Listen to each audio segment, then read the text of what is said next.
Hello students, welcome to the steno tutorial. गति 120 शब्द प्रति मिनट। लेखक गोपी शुक्ला। दीपक प्रकाशन। डिक्टेशन 5 सेकंड से स्टार्ट होगा।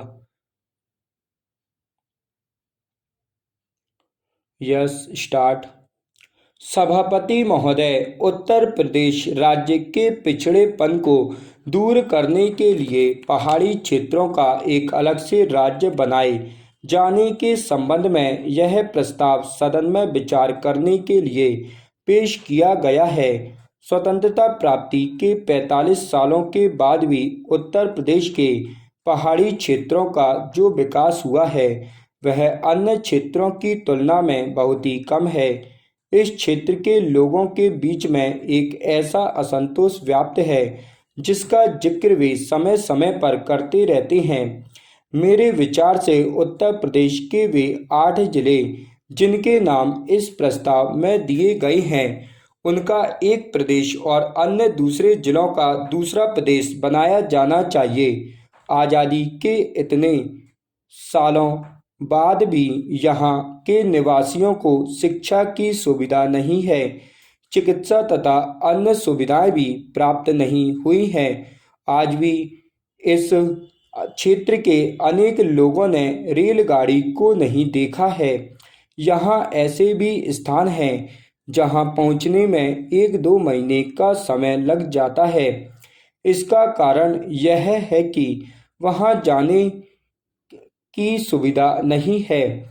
यहाँ के लोगों के लिए पीने के पानी की भी सुविधा नहीं है।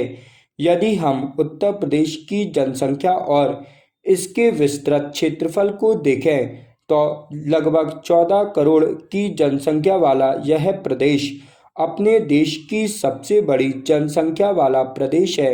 ऐसा पिछले अनुभवों के आधार पर सिद्ध हो चुका है कि इतनी बड़ी जनसंख्या एक राज्य की होने की वजह से वहाँ के क्षेत्र के लोगों का समान रूप से विकास नहीं हो सका है। यदि हम न्यायपूर्ण ढंग से भी राज्य में विकास के काम को करें तो प्रत्येक क्षेत्र के साथ न्याय नहीं हो सकता है। मंत्री महोदय, इस बात को स्वीकार करें कि विश्व में ऐसे भी देश हैं जिनकी जनसंख्या उत्तर प्रदेश राज्य की जनसंख्या से कम है।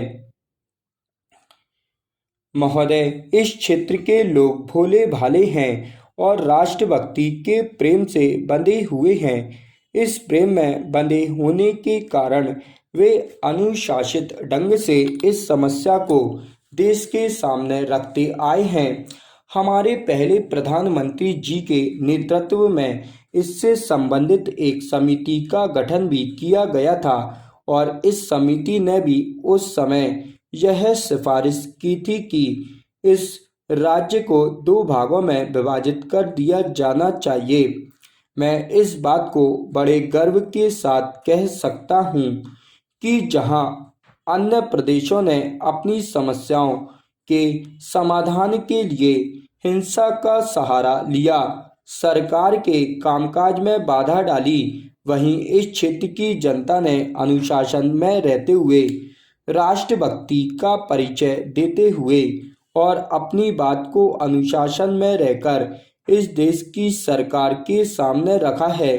मैं आपके माध्यम से सरकार से पूछना चाहता हूँ, यदि इस पर्वतीय क्षेत्र का विकास पूर्ण रूप से नहीं होता है तो क्या इसकी जिम्मेदारी केंद्र सरकार के ऊपर नहीं जाती है?